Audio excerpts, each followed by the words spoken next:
میرے محبوب کریم علیہ الصلوۃ والسلام نے فرمایا اللہ پہ بھروسہ رکھ کے سویرے نکل جانا رزق کی تلاش میں۔ کس پہ بھروسہ رکھنا ہے؟ نکلنا تمہارے ذمے ہے، یہ نہ کہنا کہ گھر بیٹھوں گا تو یہیں آئے گا، نکلنا تمہاری ذمہ داری ہے، جتنی ذمہ داری ہے وہ پوری کرنا۔ اللہ پہ بھروسہ کر کے نکل جانا تمہاری ذمہ داری ہے، رب کا ذمہ ہے تمہیں رزق دینا، وہ ضرور تمہیں رزق پہنچائے گا۔ یا رسول اللہ صلی اللہ علیہ وسلم کس طرح پہنچے گا؟ تو ذرا حضور کے لفظوں کا حسن بھی دیکھیے۔ نبی پاک صلی اللہ علیہ وسلم نے فرمایا جس طرح موت تمہیں ڈھونڈ لیتی ہے نا کہ تم کہاں موجود ہو، جب وقت آتا ہے تو انسان پاکستان میں ہو تب بھی آ جاتا ہے، جدہ میں ہو تب بھی آ جاتا ہے، مکہ میں ہو یا مدینہ طیبہ میں وقت پھر بھی آ جاتا ہے۔ فرمایا جس طرح موت تم جہاں بھی ہو تم تک پہنچ جاتی ہے نا، اس طرح تمہارا رزق بھی تم جہاں موجود ہوتے ہو اللہ وہاں پہنچا دیتا ہے، پہنچا دیتا ہے۔ تو یا رسول اللہ صلی اللہ علیہ وسلم کس انداز میں؟ تو فرمایا نکل جانا تمہاری ذمہ داری ہے۔ فرمایا سویرے پرندے بھی نکل جاتے ہیں اور شام کو جب لوٹتے ہیں تو اللہ انہیں پیٹ بھر کے روزی عطا فرماتا ہے، حالانکہ ان کو نہیں پتا ہوتا ہمارا کارخانہ کہاں ہے، ہم نے کہاں جا کے مزدوری کرنی ہے، ان کو نہیں پتا ہوتا کہ ہمارا دفتر کہاں ہے، ہم نے کس آفس میں بیٹھنا ہے، ان کو نہیں پتا ہوتا کہ ہم نے کہاں جا کے مال خریدنا ہے اور کہاں سے ہم نے پھر اس کو دوبارہ بیچنا ہے، انہیں خبر نہیں ہوتی۔ اللہ پہ بھروسہ کر کے نکل جاتے ہیں۔ نکلنا تو تیرے ذمے ہے کہ نہیں؟ فرمایا وہ تو ڈیوٹی کر، شام کو اللہ جو رب پرندوں کو روزی دیتا ہے وہ تجھے بھی عطا فرمائے گا۔ ایک بات اپنے ذہن میں یاد رکھ لیں، رٹ لیں کہ جو میرے لیے بہتر تھا میرے رب نے مجھے دے دیا ہے، تو بات ختم ہو گئی۔ بس وصل اچھا ہے نہ فراق اچھا ہے، یار جس حال میں رکھے وہی حال اچھا ہے۔ بس جو میرے حق میں بہتر تھا میرے رب نے مجھے، مسئلہ یہ ہے کہ تو اس پہ راضی ہونے کو تیار نہیں۔ حضرت علی کرم اللہ تعالیٰ وجہ الکریم نے میرے نبی پاک کی ایک حدیث بیان کی ہے، اور جناب علی جب یہ حدیث بیان کیا کرتے تھے تو حضرت مجاہد فرماتے ہیں یوں لگتا تھا کہ جیسے حضرت علی ہمیں ہر پریشانی سے نکال رہے ہیں۔ مولا علی شیر خدا رضی اللہ تعالیٰ عنہ فرماتے ہیں کہ مجھے میرے نبی پاک صلی اللہ علیہ وسلم نے ایک طریقہ دیا تھا ٹینشن فری ہونے کا۔ آپ فرماتے ہیں مجھے تو بڑا راس آیا ہے، تم بھی اگر کر لو گے تو تمہیں بھی فائدہ دے گا۔ کہا وہ کیا؟ حضرت علی کہنے لگے محبوب علیہ السلام نے فرمایا تھا لوگو تم اللہ کے دیے ہوئے تھوڑے رزق پہ راضی ہو جاؤ، وہ تمہاری تھوڑی عبادت سے تم سے راضی ہو جایا کرے گا۔ بس تم 2 نفل بھی پڑھو گے تو اللہ راضی ہو جائے گا، تم 1 رکوع بھی سویرے اٹھ کے پڑھو گے تو وہ راضی ہو جائے گا، وہ تمہارے 313 درود شریف سے راضی ہو جائے گا، تم اس کے دیے ہوئے تھوڑے رزق سے راضی ہو جاؤ۔ ٹینشن اس لیے ہوتی ہے کہ ہم راضی نہیں جو اس نے ہمیں دیا ہے۔ وہ حل میں مزید کی جو دوڑ ہے نا، حل میں مزید کی، بے قدرہ کچھ قدر نہ جاتی، کیتی خوب تسلی ہو، دنیا دار پجاری زر دے، کتیاں دے گل ٹلی ہو، بک بک روشن اکھیاں تکیو ویکھ حویلی کلی ہو، تے کوچ نصیر اساں جد کیتی پہ جانی تھر تھلی ہو۔ تو یاد رکھیں یہ جو ہے نا مصیبت کے مال آ کیوں نہیں رہا، وہ سامنے والا پلاٹ میرے گھر کے سامنے ہے گھر کے سامنے، پر رجسٹری میرے نام کیوں نہیں؟ یہ مصیبت سانس نہیں لینے دیتی۔ موٹر سائیکل کھڑی کرتا ہے نا جب آ کے دکان سے روٹی کھانے آتا ہے، دفتر سے گھر آتا ہے، کاروبار سے آتا ہے، تو جہاں موٹر سائیکل کھڑی کرتا ہے وہ ٹینشن بڑی ہے کہ کبھی میری ہو جائے نا یہ والی جگہ بھی، تو میں یہاں بھی بورڈ لگاؤں اپنے نام۔ اس نے مالی پریشانی پیدا کی۔ تو جس حال میں ہے، کیونکہ تو نے اپنا یہ حال خود نہیں بنایا، جس نے بنایا ہے وہ بڑا بہتر جانتا تھا کہ تو اسی حال میں اسے اچھا لگتا ہے۔ تو اسے اسی حال میں، ایک بزرگ تھے تو ان کی طبیعت بڑی علیل ہو گئی، بیمار ہو گئے، تو اللہ نے آزمائش دی تو کیڑے پڑ گئے وجود میں۔ ایک کیڑا یہاں سے کھا رہا تھا، اللہ والے بڑے راضی رہتے ہیں اس کی رضا پہ، تو کیڑا یہاں کھا رہا تھا تو نیچے گر گیا، تو بابا جی نے اٹھا کے پھر وہاں رکھ لیا، کہنے لگے جب اس نے تیری ڈیوٹی مجھے کھانے کی لگائی ہے تو میں اس بات پہ راضی ہوں تو نیچے کیوں گرتا ہے؟ بس ٹھیک ہے کھا، جب اس نے تجھے ڈیوٹی جو تیری لگائی ہے۔ سالبہ بن عبد الرحمن ایک صحابی تھے، سالبہ غالباً، نبی پاک صلی اللہ علیہ وسلم کی خدمت میں آئے، کہنے لگے یا رسول اللہ صلی اللہ علیہ وسلم غربت بڑی ہے، میرے لیے دعا کریں اللہ زیادہ مال دے۔ تو محبوب صلی اللہ علیہ وسلم نے فرمایا تو جس حال میں اچھا ہے وہ تیرے لیے بہتر ہے، جس میں تو ہے وہی حال تیرے لیے، فرمایا تو جس حال میں ہے نا وہ حال تیرے لیے بہتر ہے، اسی میں رہ۔ کہ نہیں حضور دعا کرے، فرمایا سال بعد تو باز آ جا، حضور دعا کرے، فرمایا تو باز آ جا، 2-3 دفعہ کہا، ضد کی، محبوب نے فرمایا جا پھر اللہ تجھے زیادہ پیسے دے گا۔ چند بکریاں خریدی، اتنی برکت ہوئی کہ بکریوں کے ریوڑ بن گئے، پھر کچھ بکریاں بیچ کے گائے خرید لی، ان کے بھی ریوڑ ہو گئے، پھر کچھ اونٹ اونٹنیاں لے لی، ریوڑ ہی ریوڑ۔ پہلے 5 وقت مسجد میں آتے تھے، اب فجر اور عشاء رہ گئی۔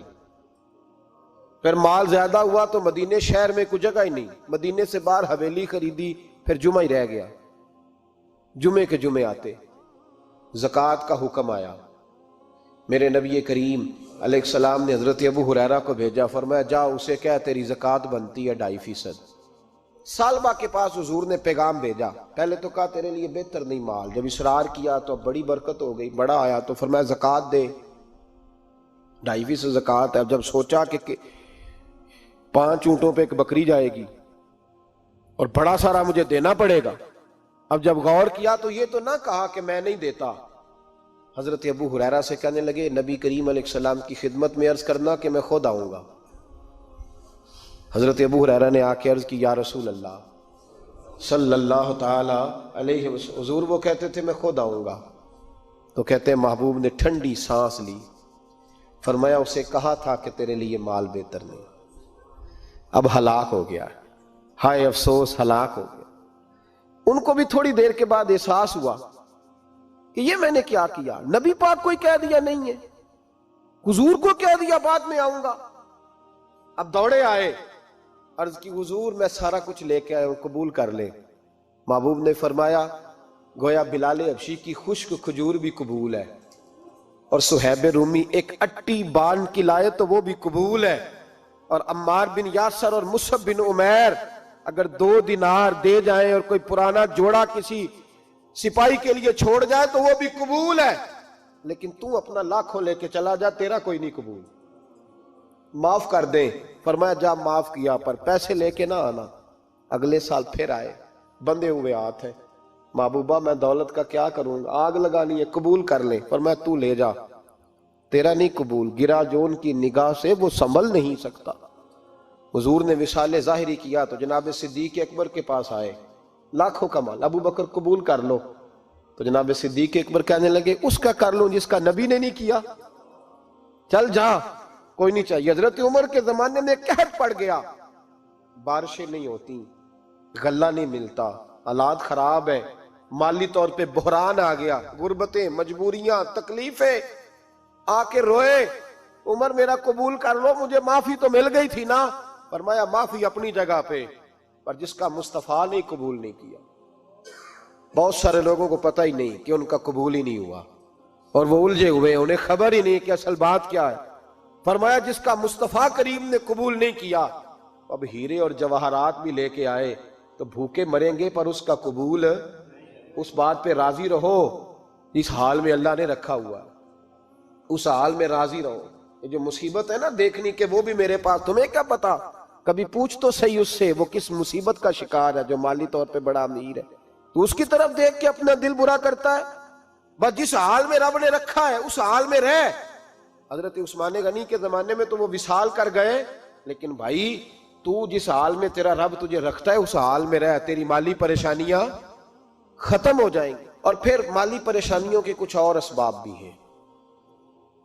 امام شافعی فرماتے ہیں جن گھروں میں لوگ فجر کی نماز کے وقت سوئے ہوتے ہیں ان گھروں میں رزق نہیں آتا۔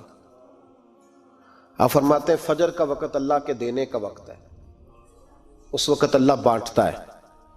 حضور صلی اللہ علیہ وسلم کا فرمان ہے نا حدیث میں کہ تہجد کے وقت اللہ پہلے آسمان پہ نزول اجلال فرماتا ہے جو اس کی شان کے لائق ہے تہجد کے وقت، اور وہ کہتا ہے مانگو میں تمہیں عطا کروں گا۔ لینے کی باری آئے تو بندہ سمیٹ سماٹ کے اندر گھس جائے۔ ہمارے ہاں یہ ہوتا ہے کہ عشاء کے بعد بچے بیٹھتے ہیں موبائل لے کے، تہجد کا وقت آتا ہے تو ان کی آنکھیں بند ہونی شروع ہوتی، تو لینے کے وقت تو سویا تھا، تیرا مسئلہ کیسے حل ہوگا؟ بھائی جب کوئی آدمی خیرات بانٹ رہا ہو تو جو پیالہ پیچھے کر لے اسے ملے گا؟ کہتے اس وقت آنا جب میں بانٹ رہا تھا، اب تو کدھر آ گیا ہے؟ مثال دے رہا ہوں. تو فجر کا وقت مانگنے کا ہے، تو ساری رات تو گزر گئی گیمیں کھیلتے، ٹی وی دیکھتے، اور جو لینے کا وقت تھا تو سو گیا، تو کیسے آئے گا تیرے پاس؟ تو اٹھے سویرے، بندوں سے مانگ کے دیکھ لیا، بڑی عزتیں خراب ہوئی. فجر کا وقت اٹھ کے جھولی پھیلائیں. میرے رسول پاک علیہ السلام فرماتے ہیں، رب فرماتے ہیں جب بندے میرے آگے جھولی پھیلاتے ہیں مجھے شرم آتی ہے، کیسے خالی واپس کر دوں. تو اس کے سامنے جھولی پھیلائیں سویرے اٹھ کے، رزق میں برکت ہوگی. اور پھر ایک اور بات، پانچویں بات، رزق میں تنگی اس وقت ہوتی ہے جب ہم مال غلط جگہ پہ خرچ کرتے ہیں. اللہ مال دیتا ہے اپنے فضل سے، اور جب ہم اسے ضائع کریں. مثال دیتا ہوں، میرے پاس ایک شخص نے آ کے کہا حضرت جی بچی کی شادی ہے، یا میرا گھر میں کوئی بیمار ہے، یا بڑی آزمائش ہے، 10,000 کی ضرورت ہے. میں نے تھما دیا اس کو. پھر مجھے بعد میں پتا چلا کہ اوہو وہ تو عیاشی کر رہا ہے پیسوں سے، وہ تو چلا گیا کہیں گھومنے اور فلاں ہوٹل میں، مہنگے ہوٹل میں بیٹھ کے کھانا کھا لیا. تو میرے دل پہ کیا گزرے گی اس شخص کے بارے میں؟ بلا مثال و بلا تشبیہ سمجھانے کے لیے اللہ نے مال دیا فضل سے، اور اگر عیاشیوں میں لگا دیا. صوفیاء فرماتے ہیں کہ اگر ایک دھیلا تو حرام جگہ پہ خرچ کرے نا، ایک دھیلا، تو 1,00,000 دینار کی برکت تیرے گھر سے اٹھ جاتی ہے. ایک دھیلا حرام جگہ پہ. یہ جو گویوں پہ پیسے پھینکتے ہو حلال ہے؟ چلیں بینڈ باجا تو شادی پہ آپ نے اپنی مرضی سے بند کرنا ہے یا بجانا ہے، لیکن گویوں پہ جو پیسے پھینکتے ہو جائز ہے؟ بولے. تو وہ پھر کہتے روتے ہیں بعد میں لوگ کہ پتہ نہیں کیا ہوا، شادی کے بعد پیچھے پیچھے آئے. تو میں نے کہا شادی کے بعد اس لیے پیچھے پیچھے ہاتھ ہو گیا کہ شرابیں بڑی پی گئی، شادی پہ تباہی بڑی اتری، تو پھر اللہ کی رحمت ناراض ہو گئی. اور اس پر میں قرآن مجید کی آیت پڑھتا ہوں، رب فرماتا ہے وَمَنْ أَعْرَضَ عَنْ ذِكْرِي فَإِنَّ لَهُ مَعِيشَةً ضَنْكًا. بڑی سخت آیت. وَمَنْ أَعْرَضَ عَنْ ذِكْرِي، فرمایا جب تم میرے تذکرے سے، میرے ذکر سے منہ پھیر لیتا ہے، فَإِنَّ لَهُ مَعِيشَةً ضَنْكًا، تو میں تیری معیشت کو، تیرے رزق کو تنگ کر دیتا ہوں. کہ تیری زندگانی تنگ ہوتی، اور جس کی زندگی اللہ تنگ کرے اس کی کوئی کھول سکتا ہے؟ کہتے ہیں بڑی جگہوں پہ گیا ہوں، بڑی پھوکے مروائی، بڑے دم کرائے، حالات صحیح نہیں ہوتے، تو مسجد آ کے توبہ کر. وہ کہہ رہا فَإِنَّ لَهُ مَعِيشَةً ضَنْكًا. اعلان ہے قرآن پاک کا کہ جب تو میرے ذکر سے منہ پھیرے گا، روٹی میری کھائے اور پیسے لے کے عیاشی کرے، مسجد آئی نہ. حکم تو یہ ہے کہ جتنی جتنی نعمت بڑھتی جائے سجدے بڑھنے چاہیے، لیکن ہم لوگ سجدے کم کرتے جاتے ہیں، فرض نماز بھی نہیں پڑھتے، پھر رزق تنگ ہوتا ہے، پھر اللہ کے عدل کا نظام چلتا ہے، پھر خرابی ہوتی.